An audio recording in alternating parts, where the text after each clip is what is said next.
Uh, yeah. Uh, yeah.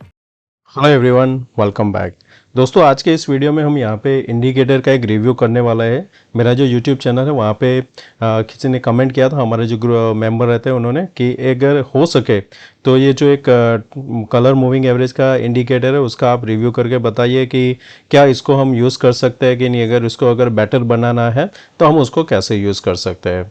तो दोस्तों, अगर आप इस चैनल पे नए तो सब्सक्राइब जरूर करना, वीडियो पसंद आए तो लाइक एंड शेयर जरूर करना। तो अभी यहाँ पे हम जाएंगे इस लेवल पे, यहाँ पे लिखेंगे कलर, तो आपको देखने को मिल जाएगा कलर मूविंग एवरेज है, ट्रेड स्टेशन करके नाम से है। तो यहाँ पे जैसे क्लिक करोगे ये यहाँ पे डिप्लॉय हो जाएगा। यहाँ पे ये बता रहा है कि ये ग्रीन और रेड है, वो आपके लिए ट्रेंड यहाँ पे डिसाइड करता है, उसके हिसाब से आप ट्रेड कर सकते हो। पहली नज़र में यहाँ पे क्या आपको देखने को मिल रहा है कि जब भी यहाँ पे एक ट्रेंड रहता है वो आपको क्लियरली यहाँ पे मिलता है, उसके ऊपर ही रहता है। इसमें सेटिंग में अगर जाते हैं यहाँ पे, तो सेटिंग में जाओगे तो आपको देखने को मिलेगा कि जो इनपुट है वो इसका 9th है, यानी कि ये जो 9 दिन का यहाँ पे 9 कैंडल है उसका यहाँ पे कैलकुलेशन होता है। जो भी कैंडल यानी कि डेली 5 मिनट या 10 मिनट जो भी है उसके ऊपर लिया गया है, सोर्स लिया गया है क्लोज पे होगा, यानी कि जो भी कैंडल रहता है उसका जो क्लोज सोर्स रहता है उसके ऊपर क्या है, एवरेज टाइप 1 है। अगर इसका हम यहाँ पे ओपन सोर्स देखें तो ज़्यादा पता चलेगा क्या कैलकुलेशन किया गया है। तो कैलकुलेशन में यहाँ पे देखते हैं तो उन्होंने क्या किया है कि पहले तो एक इनपुट लिया है, सिंपल मूविंग एवरेज का लिया है, सिंपल मूविंग एवरेज सोर्स लिया है 9। इसके नीचे यहाँ पे लिखा है एक्सपोनेंशियल का लिया है EMA उन्होंने, यानी कि ये सिंपल और एक्सपोनेंशियल लिया। उसके बाद में हल मूविंग एवरेज, हल क्या रहता है, वेटेड मूविंग एवरेज का रहता है, उसके हिसाब से राउंड करके उन्होंने दिया है, वेटेड और वॉल्यूम के हिसाब से पूरा कैलकुलेशन किया, जिसको यहाँ पे एवरेज, वॉल्यूम और फिर इसका यहाँ पे ये कैलकुलेशन हमको दिया गया है, उसको प्लॉट किया गया है ये चैनल पे, जिसको उन्होंने कलर का नाम दिया है। तो ये जो इंडिकेटर है बेसिकली कॉम्बिनेशन है volume, weight and simple moving average and hull और EMA, यानी कि 3-4 का कॉम्बिनेशन करके यहाँ पे एक मूविंग एवरेज को क्रिएट किया गया है। अब वापस चलते हैं चार्ट पे। तो यहाँ पे जब चार्ट में आते हैं तो हमें क्या देखने को मिल रहा है कि ये पूरा जो कैंडल है वो एवरेज के पास में ही चलता रहता है अभी तक। तो आपको यहाँ पे क्या देखना है, तो पहले आपको क्या करना होता है कि जब भी ऐसा कोई भी ट्रेंड रहते आपको इंडिकेटर को अकेले को ध्यान में नहीं रखना है। हर इंडिकेटर के साथ अगर आप यहाँ पे RSI ऐड करते हो तो थोड़ा बेटर रहता है।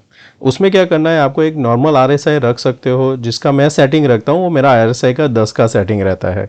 जो ये आप नीचे देख रहे हो, मैंने आपको वीडियो में भी एक शेयर किया था, आप इसको कैसे बना सकते हो। कई बार क्या होता है कि लोग आके कहते हैं कि नहीं आप हमें 5 स्क्रिप्ट दे दो। इससे अच्छा से दोस्तों थोड़ा आप मेहनत करोगे आप ज़्यादा सीखोगे। तो मेरा हमेशा वही रहता है कि आप थोड़ा मेहनत करो, आप ज़्यादा सीखोगे। तो यहाँ पे आपको क्या ध्यान में रखना है कि ये RSI सेट करने के बाद में यहाँ पे आपको जब भी ऐसा कोई ग्रीन कैंडल बन जाता है, यानी आपका ये मूविंग एवरेज ग्रीन हो जाता है, आपको क्या देखना है कि इसके पहले यहाँ पे आसपास में कोई रेजिस्टेंस है। तो जैसे ये कैंडल पे हमें ये ग्रीन बन गया, तो हमारा रेजिस्टेंस कौन सा है, ये वाला, दूसरा ये वाला। आप सिंपल क्या कर सकते हो, एक यहाँ पे ट्रेंड लाइन बना देने का, ये बन गया। अब आप जब तक इस ट्रेंड लाइन के ऊपर हो, ये ग्रीन है, आपका यहाँ पे बाय व्यू रहेगा।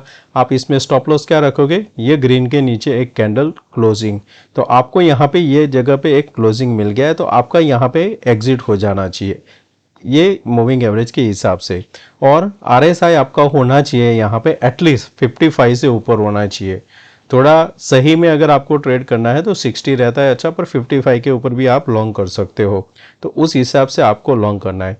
अगर ये यहाँ पे ग्रीन होता है, प्रीवियस रेजिस्टेंस के नीचे ही ट्रेड कर रहा है, तो हमें यहाँ पे नहीं एंटर करना है। जैसे यहाँ पे देखेंगे ये छोटा यहाँ पे रेड बन गया, तो ये रेड बना तब आपका यहाँ पे स्विंग लो कौन सा था, ये एक था और ये एक था।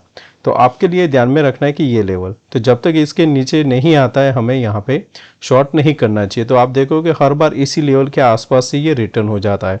जब भी कोई भी ट्रेड करते हो, एक कैंडल का पूरा यहाँ पे क्लोजिंग जरूरी है।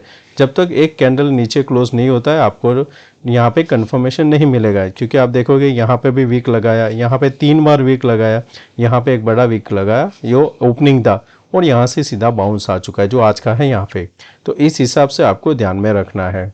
यहाँ पे देखेंगे तो ये आप पूरा कंसोलिडेशन जोन देख रहे हो। कहीं पे भी आपको ये 45 के नीचे अगर RSI मिलता है, ये जो रेड कैंडल होता है, एक कैंडल जो आपका क्लोज और प्रीवियस से नीचे, तो यहाँ पे आपका ये एक्टिवेशन होता है। आपका यहाँ पे एसएल कब होगा, उसी लेवल के, तो आपको यहाँ पे लॉस नहीं होगा। ज़्यादातर जो इंडिकेटर आप चूज़ करते हो वो ध्यान में ऐसा रखने का कि अगर मेरे अगेंस्ट भी गया तो मुझे कितना लॉस होता है, नहीं होता है, उस हिसाब से आपको थोड़ा ध्यान में रखना है। और कॉम्बिनेशन करके चलोगे तो डेफिनेटली आपको यहाँ पे प्रॉफिट होगा। तो ये मूविंग एवरेज का एक कॉम्बिनेशन है, और इसको अगर बेहतर बनाना है तो जैसे मैंने बताया कि प्रीवियस सपोर्ट और रेजिस्टेंस को ब्रेक होने के बाद में ग्रीन और रेड और RSI की हेल्प की मदद से आप इसको अच्छे से ट्रेड कर सकते हो। तो मैं आशा करता हूँ ये छोटा सा एक्सप्लेनेशन आपको पसंद आया होगा, और कुछ अच्छा लगा है तो प्लीज़ कमेंट जरूर लिखना। थैंक यू दोस्तों, मिलते हैं नए वीडियो में। Take care, bye bye.